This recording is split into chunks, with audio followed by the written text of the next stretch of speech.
Earned value management, or earned value project performance management, is a project management technique for measuring project performance and progress in an objective manner. Overview: Earned value management is a project management technique for measuring project performance and progress. It has the ability to combine measurements of the project management triangle, scope, schedule, and costs, in a single integrated system. Earned value management is able to provide accurate forecasts of project performance problems, which is an important contribution for project management. Early EVM research showed that the areas of planning and control are significantly impacted by its use. And similarly, using the methodology improves both scope definition as well as the analysis of overall project performance. More recent research studies have shown that the principles of EVM are positive predictors of project success. Popularity of EVM has grown in recent years beyond government contracting, in which sector its importance continues to rise, in part because EVM can also surface in and help substantiate contract disputes. Essential features of any EVM implementation include a project plan that identifies work to be accomplished, evaluation of planned work, called planned value or budgeted cost of work scheduled, and predefined earning rules to quantify the accomplishment of work, called earned value or budgeted cost of work performed. EVM implementations for large or complex projects include many more features, such as indicators and forecasts of cost performance and schedule performance. However, the most basic requirement of an EVM system is that it quantifies progress using PV and EV. Application example: Project A has been approved for duration of 1 year and with a budget of X. It was also planned that after 6 months project will spend 50% of the approved budget. If now 6 months after the start of the project a project manager would report that he has spent 50% of the budget, one can initially think that the project is perfectly on plan. However, in reality the provided information is not sufficient to come to such conclusion, as from one side within this time project can spend 50% of the budget, whilst finishing only 25% of the work. Similarly, a project can spend 50% of the budget, whilst completing 75% of the work. EVM is meant to address such and similar issues. History: EVM emerged as a financial analysis specialty in United States government programs in the 1960s. But it has since become a significant branch of project management and cost engineering. Project management research investigating the contribution of EVM to project success suggests a moderately strong positive relationship. Implementations of EVM can be scaled to fit projects of all sizes and complexities. The genesis of EVM occurred in industrial manufacturing at the turn of the 20th century, based largely on the principle of earned time popularized by Frank and Lillian Gilbreth, but the concept took root in the United States Department of Defense in the 1960s. The original concept was called PERT cost, but it was considered overly burdensome by contractors who were mandated to use it, and many variations of it began to proliferate among various procurement programs. In 1967, the DoD established a criterion-based approach, using a set of 35 criteria, called the Cost Schedule Control Systems criteria. In the 1970s and early 1980s, a subculture of CSCSC analysis grew, but the technique was often ignored or even actively resisted by project managers in both government and industry. CSCSC was often considered a financial control tool that could be delegated to analytical specialists.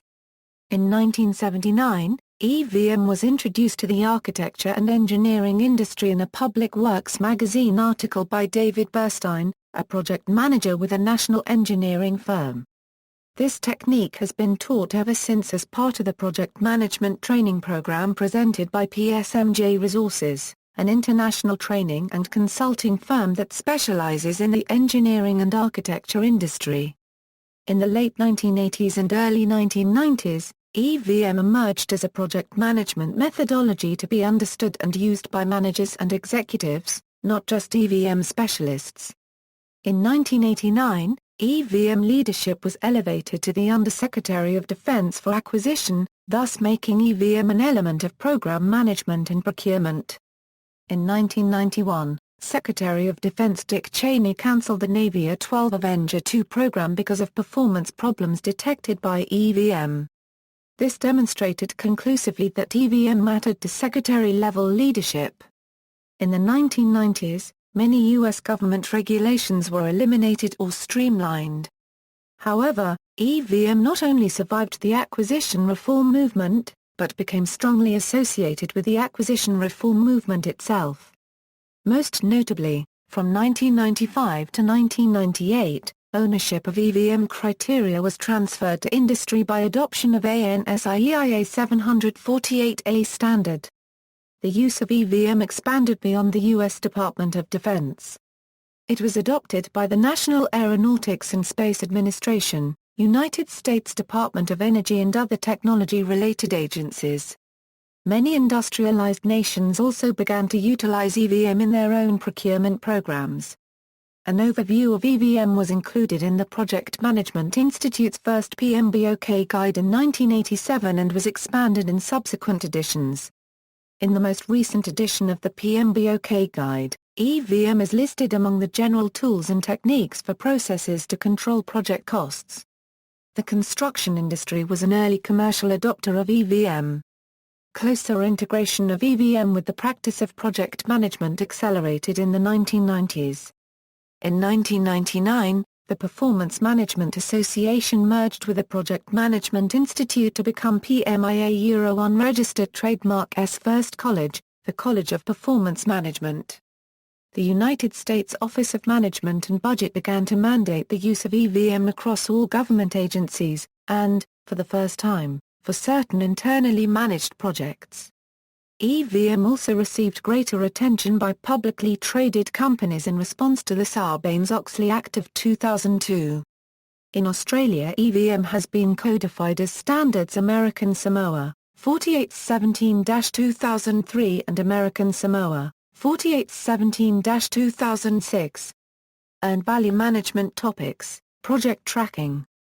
It is helpful to see an example of project tracking that does not include earned value performance management. Consider a project that has been planned in detail, including a time-phased spend plan for all elements of work. Figure 1 showed the cumulative budget for this project as a function of time. It also shows the cumulative actual cost of the project through week 8. To those unfamiliar with EVM, it might appear that this project was over budget through week 4 and then under budget from week 6 through week 8. However, what is missing from this chart is any understanding of how much work has been accomplished during the project. If the project was actually completed at week 8, then the project would actually be well under budget and well ahead of schedule. If, on the other hand, the problem is only 10% complete at week 8, the problem is significantly over budget and behind schedule. A method is needed to measure technical performance objectively and quantitatively, and that is what EVM accomplishes. Project tracking with EVM, consider the same project, except this time the project plan includes predefined methods of quantifying the accomplishment of work. At the end of each week, the project manager identifies every detailed element of work that has been completed, and sums the PV for each of these completed elements. Earned value may be accumulated monthly, weekly, or as progress is made. Earned value. Figure 2 showed the EV curve along with a PV curve from Figure 1. The chart indicates that technical performance started more rapidly than planned, but slowed significantly and fell behind schedule at week 7 and 8. This chart illustrates the schedule performance, the aspect of EVM. It is complementary to critical path or critical chain schedule management. Figure 3 shows the same EV curve with the actual cost data from Figure 1. It can be seen that the project was actually under budget, relative to the amount of work accomplished, since the start of the project. This is a much better conclusion than might be derived from Figure 1. Figure 4 shows all three curves together a euro, which is a typical EVM line chart. The best way to read these three line charts is to identify the EV curve first, then compare it to PV and AC.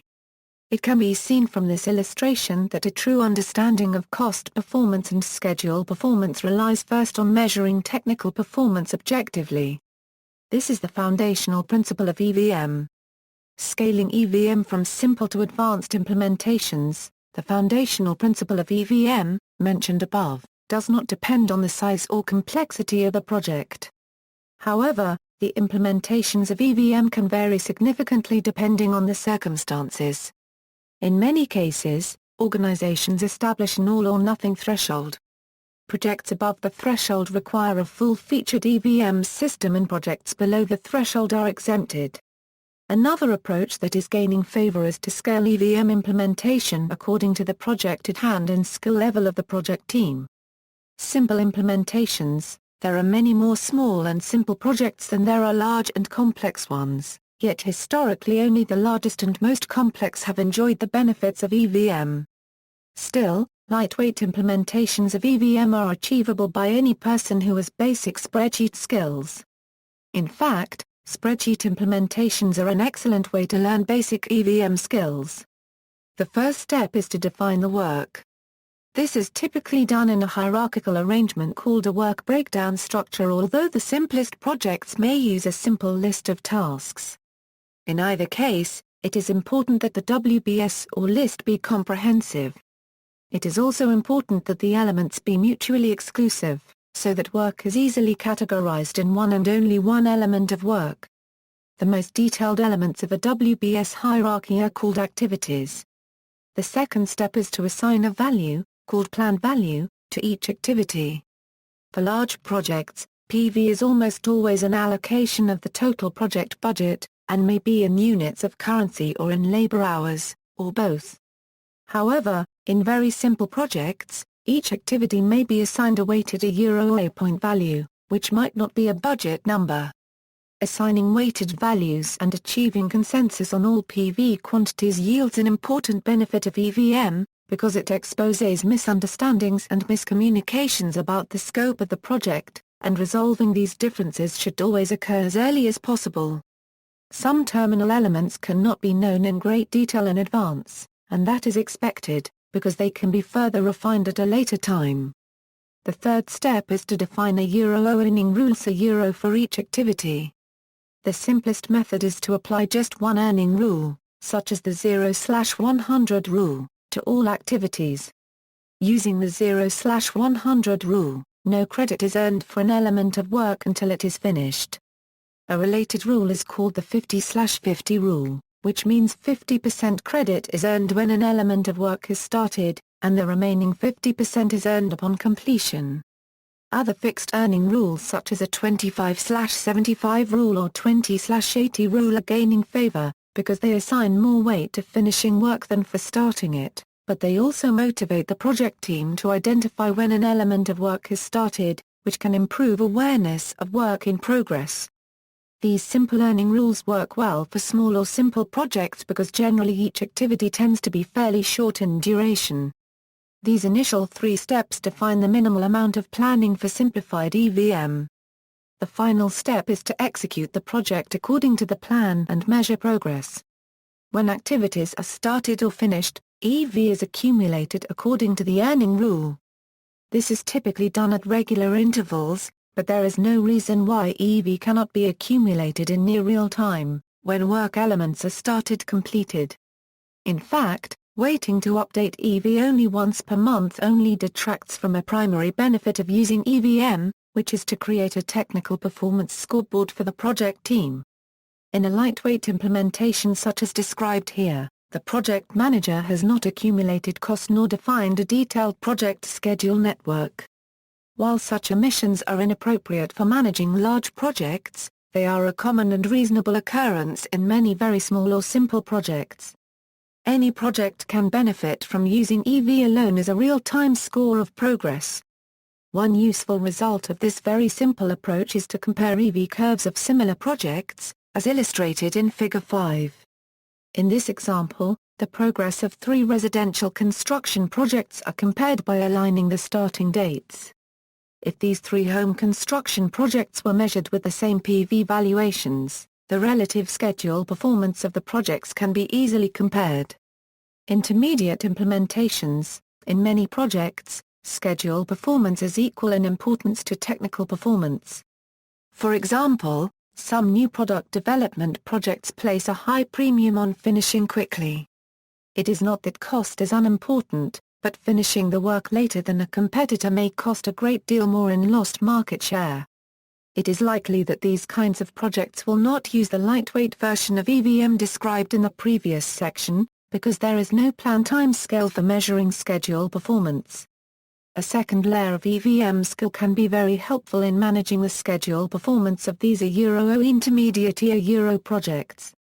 The project manager may employ a critical path or critical chain to build a project schedule model. As in the lightweight implementation, the project manager must define the work comprehensively, typically in a WBS hierarchy. She will construct a project schedule model that describes the precedence links between elements of work. This schedule model can then be used to develop the PV curve, as shown in Figure 2. It should be noted that measuring schedule performance using EVM does not replace the need to understand schedule performance versus the project schedule model. However, EVM schedule performance, as illustrated in Figure 2, provides an additional indicator Euro 1 that can be communicated in a single chart. Although it is theoretically possible that detailed schedule analysis will yield different conclusions than broad schedule analysis, in practice there tends to be a high correlation between the two. Although EVM schedule measurements are not necessarily conclusive, they provide useful diagnostic information. Although such intermediate implementations do not require units of currency, it is common practice to use budgeted dollars as the scale for PV and EV. It is also common practice to track labor hours in parallel with currency. The following EVM formulas offer schedule management, and do not require accumulation of actual cost. This is important because it is common in small and intermediate-sized projects for true costs to be unknown or unavailable. Schedule variance. SV greater than 0 is good. The SV will be 0 at project completion because then all of the planned values will have been earned. However, schedule variance measured through EVM method is indicative only. To know whether a project is really behind or ahead of schedule, project manager has to perform critical path analysis based on precedence and interdependencies of the project activities. Schedule performance index. SPI greater than 1 is good. See also earned schedule for a description of known limitations in SV and SPI formulas and in emerging practice for correcting these limitations. Advanced implementations. In addition to managing technical and schedule performance, large and complex projects require that cost performance be monitored and reviewed at regular intervals. To measure cost performance, planned value and earned value must be in units of currency in large implementations. The planned value curve is commonly called a performance measurement baseline and may be arranged in control accounts, summary level planning packages and work packages. In large projects, establishing control accounts is the primary method of delegating responsibility and authority to various parts of the performing organization. Control accounts are cells of a responsibility assignment matrix, which is the intersection of the project WBS and the organizational breakdown structure. Control accounts are assigned to control account managers. Large projects require more elaborate processes for controlling baseline revisions, more thorough integration with subcontractor EVM systems, and more elaborate management of procured materials. In the United States, the primary standard for full-featured EVM systems is the ANSI EIA 748A standard, published in May 1998 and reaffirmed in August 2002. The standard defines 32 criteria for full-featured EVM system compliance. As of the year 2007, a draft of ANSI EIA 748B, a revision to the original, is available from ANSI. Other countries have established similar standards. In addition to using BCWS and BCWP, prior to 1998 implementations often use the term actual cost of work performed instead of AC. Additional acronyms and formulas include, budget at completion, the total planned value at the end of the project. If a project has a management reserve, it is typically not included in the BAC, and respectively, in the performance measurement baseline. Cost variance. CV greater than 0 is good. Cost Performance Index. CPI greater than 1 is good, 1 means that the cost of completing the work is higher than planned. Equals 1 means that the cost of completing the work is right on plan. 1 means that the cost of completing the work is less than planned. Having a CPI that is very high may mean that the plan was too conservative, and thus a very high number may in fact not be good, as the CPI is being measured against a poor baseline. Management or the customer may be upset with the planners as an overly conservative baseline ties up available funds for other purposes, and the baseline is also used for manpower planning. Estimate at completion, EAC, is the manager's projection of total cost of a project at completion. This formula is based on the assumption that the performance of the project to date gives a good indication of what a performance will be in the future. In other words, this formula is using statistics of the project to date to predict future results. Therefore it has to be used carefully, when the nature of the project in the future is likely to be different from the one to date. Estimate to complete, etc. is the estimate to complete the remaining work of the project. To complete performance index, the TCPI provides a projection of the anticipated performance required to achieve either the BAC or the EAC. TCPI indicates the future required cost efficiency needed to achieve a target BAC or EAC. Any significant difference between CPI, the cost performance to date, and the TCPI, the cost performance needed to meet the BAC or the EAC, should be accounted for by management in their forecast of the final cost. For the TCPI based on BAC, or for the TCPI based on EAC. This implies that if revised budget is calculated using earned value methodology formula, then at the moment, when TCPI based on EAC is first time calculated, it will always be equal to CPI of a project at that moment. This happens because when EAC is calculated using formula BAC-CPI, it is assumed that cost performance of the remaining part of the project will be the same as the cost performance of the project to date.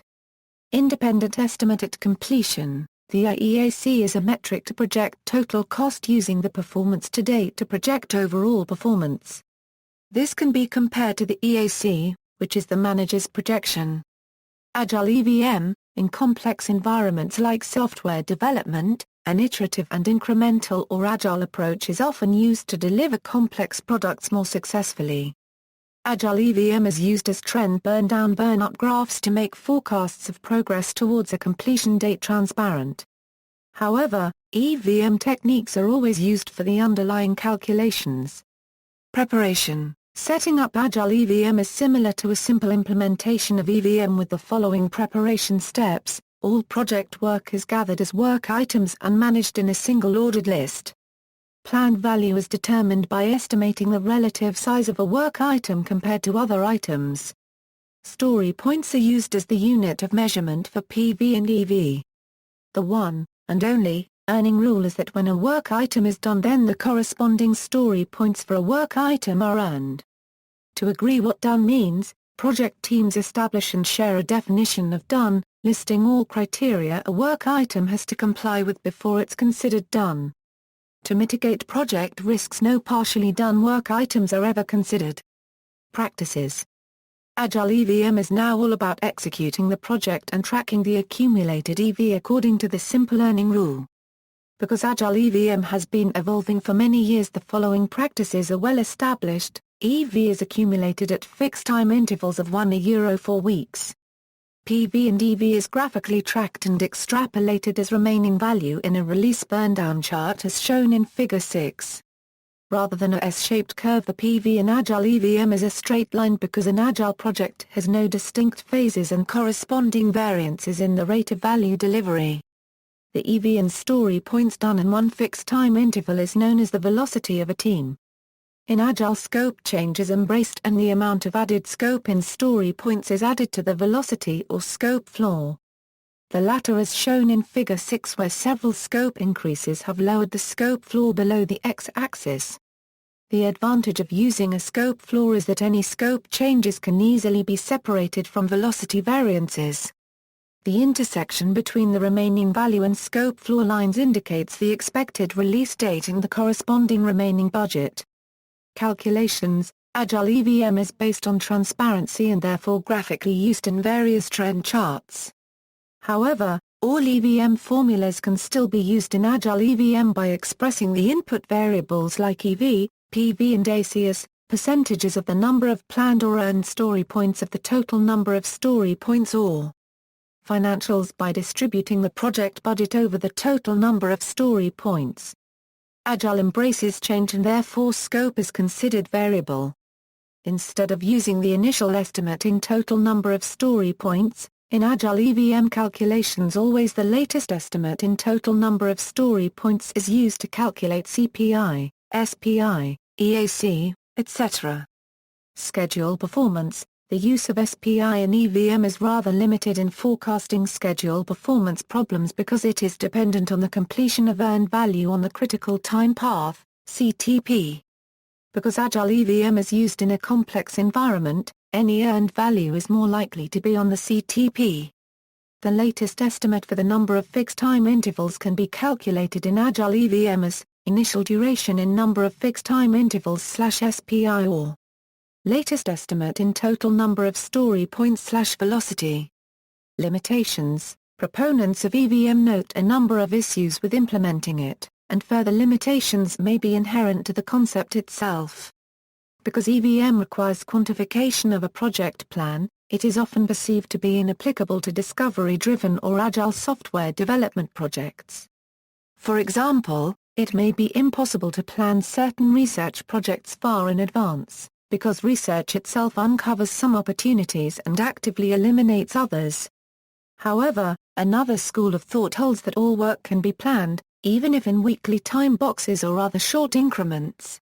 Thus, the challenge is to create agile or discovery-driven implementations of the EVM principle, and not simply to reject the notion of measuring technical performance objectively. Applying EVM in fast-changing work environments is, in fact, an area of project management research.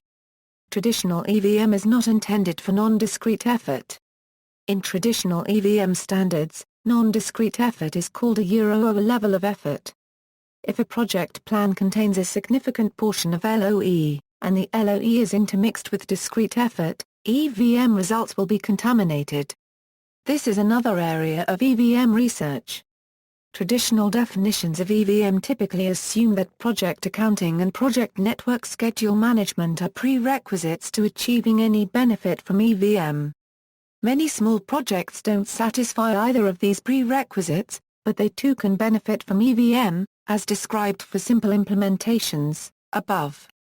Other projects can be planned with a project network, but do not have access to true and timely actual cost data.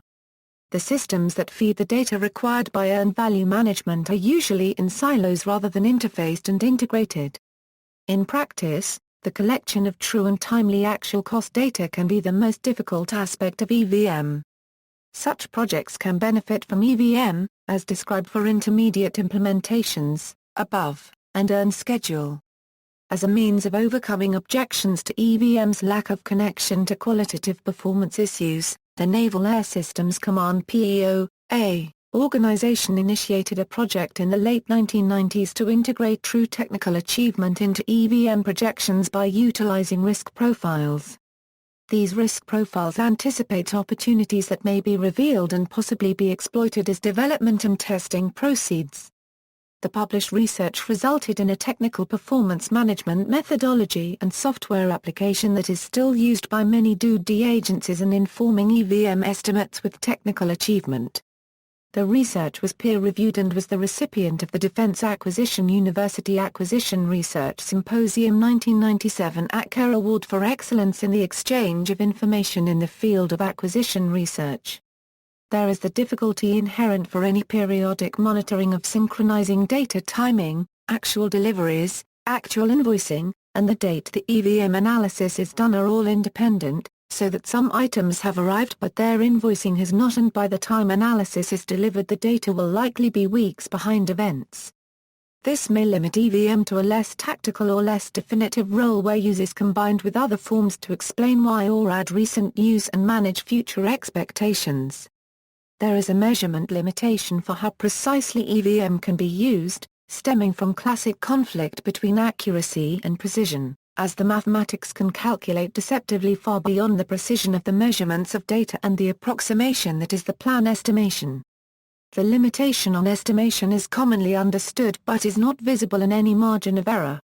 The limitations on measurement are largely a form of digitization error, as EVM measurements ultimately can be no finer than by item, which may be the work breakdown structure terminal element size, to the scale of reporting period, typically end summary of a month, and by the means of delivery measure. See also, list of project management topics, and schedule, references.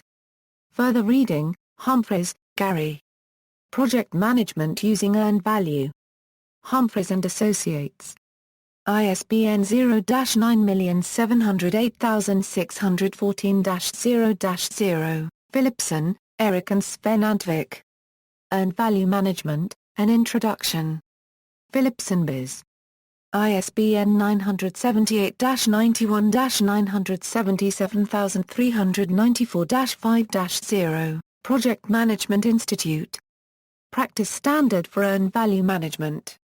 Project Management Institute. ISBN 1-930699-42-5, Solomon, Paul and Ralph Young. Performance-Based Earned Value. Wiley IEEE Computer Society. ISBN 978-0-471-72188-8, Stratton, Ray. The Earned Value Maturity Model. Management Concepts. ISBN 1-56726-180-9, U.S. Air Force Materiel Command. Guide to Analysis of Contractor Cost Data.